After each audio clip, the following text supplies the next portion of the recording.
ایک دن ایک عزیز کی تدفین میں جانا ہوا۔ جب قبرستان پہنچا تو لوگوں نے یہ کھوپڑی دکھائی اور پوچھا کہ مفتی صاحب یہ کھوپڑی قبر کھودتے وقت نکلی ہے، اس کا کیا کیا جائے؟ میں نے کہہ دیا کہ اس قبر میں ایک سائیڈ رکھ دی جائے، میت کے ساتھ یہ بھی دفن ہو جائے گی۔ لیکن میں نے سوچا کہ اس کھوپڑی سے ایک پیغام لوگوں کو دیا جائے۔ یہ کھوپڑی ہمیں ایک ایسی حقیقت دکھاتی ہے جسے اکثر انسان بھول جاتے ہیں۔ آج جن چہروں کو ہم خوبصورت سمجھتے ہیں، جن جسموں پر ناز کرتے ہیں، کل وہ سب اسی مٹی میں ایسے ہی دب جائیں گے جیسے یہ کھوپڑی دبا دی جائے گی۔ غور سے دیکھیے اس کھوپڑی کو، کہاں گیا چہرے کا وہ حسن جس پر ہم ناز کرتے تھے؟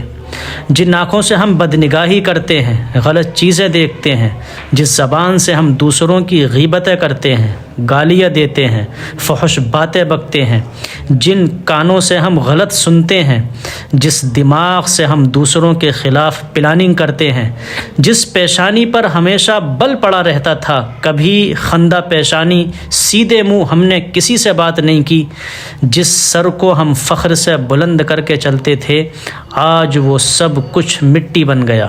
نہ کان باقی رہے، نہ زبان، نہ آنکھیں باقی رہیں، نہ ہونٹ، سب کو کیڑے مکوڑوں نے کھا کر برابر کر دیا۔ کوئی چیز سلامت نہیں رہی۔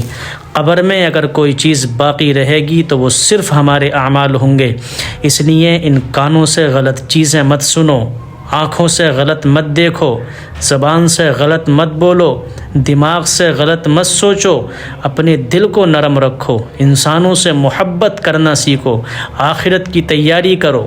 یہ تصویر ایک خاموش چیخ ہے، وقت کی، انجام کی، حقیقت کی۔